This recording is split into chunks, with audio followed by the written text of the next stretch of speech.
मला सेवा प्राप्त झालेली आहे। माझं कोणत्या जन्मातलं पुण्य आहे हे मला सांगता येत नाही, परंतु संत महापुरुषांची निश्चित असणारी कृपादृष्टी आहे, म्हणून त्या कृपादृष्टीतून असणारी ही सेवा माझ्या वाटेला प्राप्त झाली।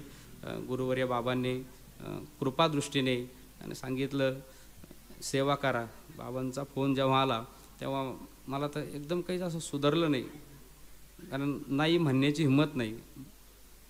गुरुवर्यांचा आदेश आहे आणि तिथं होतू पण कामा नाही, अर्थात तिथं मी नाही करत असं कुठल्याही शब्दातून आपण म्हणावं। शक्यतो बाबांची जेव्हा आज्ञा कुठली येईल आमच्याकडं आम्ही काही नाही म्हणण्याचा प्रयत्न करत नाही, जेवढं जमल तेवढं आणि त्या ठिकाणी शक्य होईल ते करण्याचा प्रयत्न करत आहे। आणि म्हणून फार मोठ्या अंतकरणातून बाबांनी ही सेवा, अर्थात एवढ्या मोठ्या आणि महत्त्वाच्या ठिकाणी ही सेवा माझ्या वाट्याला प्राप्त झालेली आहे। मी सांगितलं अनंत जन्माचं पुण्य आहे, अशीच कृपादृष्टी या महापुरुषांची आपल्यावर असावी।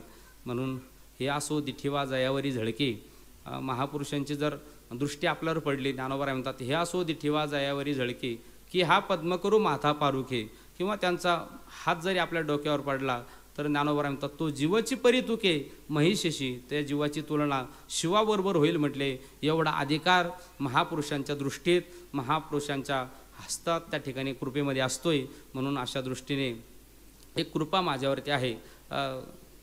तुका म्हणे तुम्ही उदार कृपाळ आणि शृंगारीले बाळ कौतुके, तुम्ही उदार आहात आणि म्हणून आम्हाला या ठिकाणी साजरस करून घेण्याचा या ठिकाणी प्रयत्न आहे।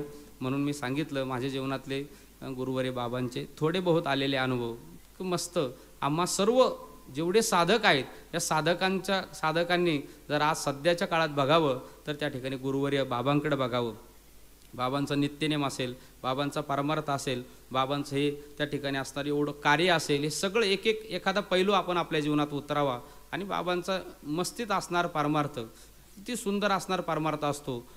बाकीचं काही असो, आपल्याला माहिती आहे येण्याकरता जरी वेळ झाला तरी त्या ठिकाणी असणारं कुठल्याच प्रकारचं आणि भरपूर जेवढे वेळ कीर्तनाचे आहे तेवढे वेळ निश्चित कीर्तन झाल्याशिवाय राहत नाही, आपण बघतोय, आपले अनुभव आहे।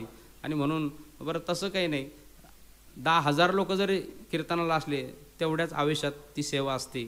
आणि पुढं 100 लोक असू द्या अथवा 50 लोक असू द्या श्रोते, तेवढ्याच आवेशात, तेवढ्याच आणि त्या ठिकाणी असणाऱ्या अतिशय श्रद्धेतून असणारी ती सेवा असते।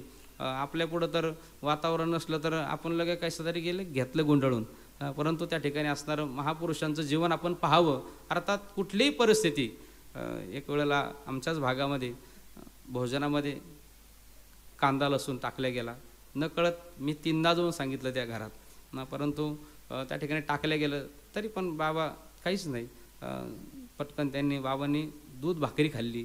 आणि नंतर मी फोनवर सांगितलं बाबांनी 10 मिनटं मला सांगितलं आपण हे अभंग त्या ठिकाणी असणारे नुसतेच वाचायचे का, मग आपण अंमलात कधी आणायचे, हे प्रॅक्टिकल कधी करायचं आपल्या जीवनात, म्हणून आपण आपल्या जीवनात हे उतरण्याचा प्रयत्न करायचा। अशा परिस्थिती जीवनात निर्माण होत असतात, कमी जास्त प्रसंग येत असतात, म्हणून आपण आपलं जीवन अभंगाप्रमाणे जगण्याचा प्रयत्न त्या ठिकाणी करावा। केवढी मोठी त्या ठिकाणी ही एक उच्च अवस्था आहे, अर्थात कुठल्याही प्रकारचा आघात, कुठल्या प्रकारचं संकट त्या ठिकाणी येऊ, परंतु त्या ठिकाणी आपण आपल्या आणि निष्ठेपासून कधी ढळायचं नाही। हे एक उच्च आणि आदर्शवत जीवन श्री गुरु बाबांच्या माध्यमातून त्या ठिकाणी असणारं आपल्याला पाहायला सापडतंय। म्हणून या माध्यमातून असणारी ही सेवा या ठिकाणी जगद्गुरु तुकोबारायांची माझ्या जीवनात करण्याचा योग प्राप्त झाला। माझ्या जीवनातले अहोभाग्य आहे, परम असणारं कुठल्या तरी पुण्य आहे आणि म्हणून खऱ्या अर्थाने ही सेवा मला प्राप्त झालेली आहे। म्हणून झालेली सेवा या महान सर्व गुरुवर्यांच्या चरणी सेवा समर्पित करतो आहे। सर्व गुरुकुलातील असणारे सर्व गुरुजन मंडळी, फार असणारे विद्वत वरिष्ठ असणारे, विद्वत प्रचुर असणारी सगळी मंडळी आणि गाथा मंदिरावरती आहे। अर्थात अभंगाचं स्मारक त्या ठिकाणी आहेच, या ठिकाणी मंदिर तुमच्या आमच्याकरता पाहण्याकरता, परंतु खऱ्या अर्थाने ह्या मंदिराचा खऱ्या अर्थाने प्रचार प्रसार व्हावा। जसं त्या ठिकाणी असणारं भागवत धर्मरूपी मंदिराचा प्रचार प्रसार नामदेवरायांनी केलेला आहे, सर्व साधू संतांनी केलेला आहे, तसं हे अभंग प्रत्येकाच्या मनपटलावर कोरल्या जावे याकरता त्या ठिकाणी अतिशय सुंदर असणारे गुरुकुल त्या ठिकाणी असणारे हे सगळ्यात मोठं कार्य जर काय असेल इथलं तर हे गुरुकुलाचं कार्य अत्यंत मोठं आहे। आणि ते साधक मंडळी या ठिकाणी अत्यंत चांगल्या पद्धतीचे साधक घडवण्याचं काम निर्माण होण्याचं काम या ठिकाणी होत आहे, ही सगळ्यात असणारी आनंदाची बाब, आनंदाची गोष्ट आहे. आणि पुन्हा ते सुद्धा सगळं होत असताना कुठल्याच प्रकारचं त्या ठिकाणी असणारं आणि त्याला अतिशय विनामूल्य अत्यंत सेवा भावनेतून आणि सगळं या मंदिरावरती घडत आहे. म्हणून हे महाराष्ट्राचं अहोभाग्य आहे. महाराष्ट्रामध्ये त्या ठिकाणी असणारं असं कार्य त्या ठिकाणी आपल्याला हे पाहायला मिळतं. आपणही भाग्यवान आहोत. म्हणून याच मंदिरावरती जगद्गुरू तुकोबार यांच्या या बीजोत्सवाच्या निमित्ताने ही सेवा माझ्या वाट्याला प्राप्त झालेली आहे. 2008ला पूर्ण गाथा पारायणाचा आनंद त्यावेळेला घेण्याचा प्रयत्न केला. म्हणजे पूर्ण 8 दिवस थांबलो होतो आम्ही.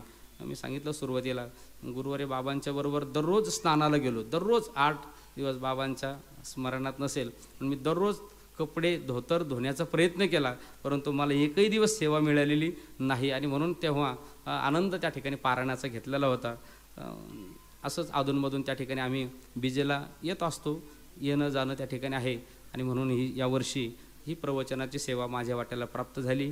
म्हणून गुरुवर्य बाबांच्या चरणी, सर्व गुरुवर्यांच्या चरणी, ज्यांच्या सहवासामध्ये मी राहिलो, माझे गुरुवर्य रखमाजी महाराज नवले, गुरुवर्य कृष्णाजी महाराज नवले, गुरुवर्य अण्णांची मागच्या वर्षी प्रथम दिवसाची प्रवचन सेवा या ठिकाणी झालेलीच होती. म्हणून याही वर्षी आमच्या वाट्याला असणारी ही सेवा प्राप्त या ठिकाणी झाली. म्हणून या सर्व गुरुवर्यांच्या चरणी असणारी ही सेवा समर्पित करून सेवेला या ठिकाणी पूर्ण विराम द्यायचा आहे. न्यूनते पुरते